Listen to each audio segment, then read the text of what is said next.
l'entraide agricole parce que les Peuls sont essentiellement des éleveurs, mais ils font de l'agriculture de subsistance. On l'appelle aussi l'agriculture familiale. Puisqu'ils n'ont pas souvent le temps vraiment de s'occuper de l'agriculture, c'est vrai que tout le monde ne va pas au pâturage, il y a certains qui s'occupent de cette petite agriculture-là, mais ça ne suffit pas, ils n'ont pas le temps donc de le faire. Ils ont inventé une forme de tontine qui est une entraide agricole.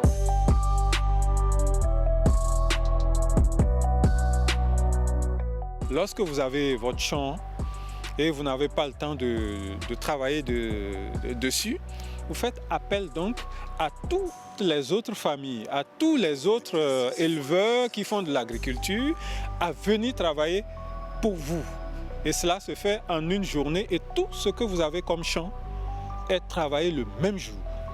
Donc vous avez le temps de tout finir pour vous occuper de vos bêtes. Un autre a le droit également de vous inviter un autre jour et ça se fait donc à tour de rôle. Et les Peuls, ils adorent ça. Ils adorent ça parce que c'est une occasion de fête. D'abord, ils ne sont pas des agriculteurs, mais connaissant cette petite agriculture, ils s'y mettent. Les rares temps auxquels ils se livrent à l'agriculture, ils se mettent avec les autres et c'est une occasion de grande fête. Ils se retrouvent, ils travaillent ensemble et vous savez, quand on travaille aussi ensemble, on a beaucoup plus d'entrain et le travail se fait le plus rapidement possible et ça permet donc de finir des hectares et des hectares en une seule séance. Et donc ça se fait de façon tournante. Comme moi je fais aujourd'hui, vous pouvez le faire la semaine suivante, etc., etc.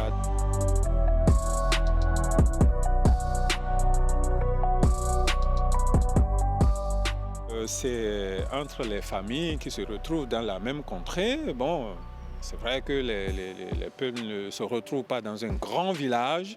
Quand le village commence par atteindre une certaine grandeur, bon, ils essaient de s'éparpiller un peu plus.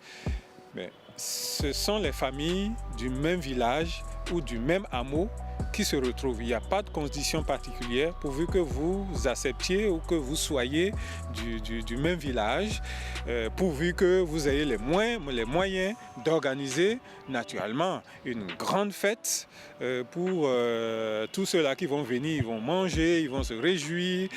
C'est une occasion d'une nouvelle fête le soir de ce travail ensemble-là. C'est des réjouissances, il n'y a pas de conditions à remplir pour organiser une fête, pourvu que vous soyez Peul de ce village-là ou de cet hameau-là.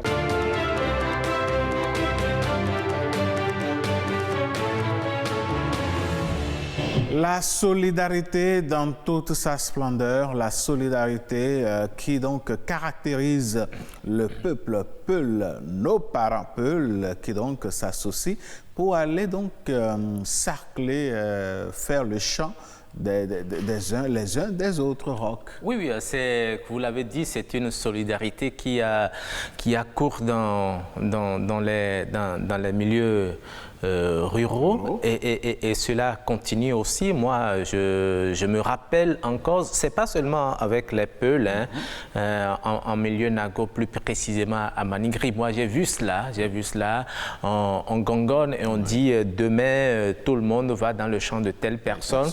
Et c'est le champ de celui qu'on veut labourer, ou c'est lui qui prépare à manger à tous ceux qui viennent travailler, mais il ne paie pas, il ne donne pas de l'argent. Mais il s'assure de la nourriture et de la boisson de tous ceux qui viendront travailler. On pourrait être tenté de dire que c'est une pratique inhérente à tous les peuples du Bénin. Moi aussi, j'ai vu ça chez moi à Debo. Oui, ça existe. On fixe un jour, et puis on sait que demain, on va dans le champ de Roc. La veille, Roc prépare, apprête tout ce qu'il y a à manger. Roc va au champ aussi avec nous. Bien sûr. Pendant ce temps, les femmes apprêtent le manger. C'est ça. Et à midi, 13h, ça vient. Mais une fois arrivé dans le champ, vous voyez une étendue de... C'est une fête carrément autour du travail. Ouais. Et on ne sent plus à ce moment le fardeau qui allait se reposer sur les épaules du propriétaire du champ. Mais lui aussi, hein, au moment, en son temps, il ne peut pas dire « j'ai une occupation, je dois aller à tel endroit ». Il va dans le champ de l'autre également. Et vous savez, cela va au-delà, même au niveau, lors de la récolte, cela se passe également.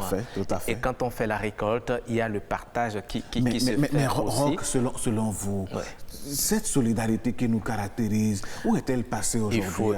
Il faut la promouvoir tout simplement. Et l'autre chose que vous ne savez pas dans ces milieux, même pour construire les maisons, vous savez, les maisons construites en terre battue, c'est également la même pratique. Vous voyez toute la population qui vient aider la case de l'autre. Et puis c'est franchement... Oh oui, nous sommes un peuple formidable et je pense qu'il nous faut retrouver ces pratiques, il nous faut les ressusciter. Malheureusement, en ville aujourd'hui, c'est l'individualisme que l'on cultive. On ne veut même pas accepter que l'autre...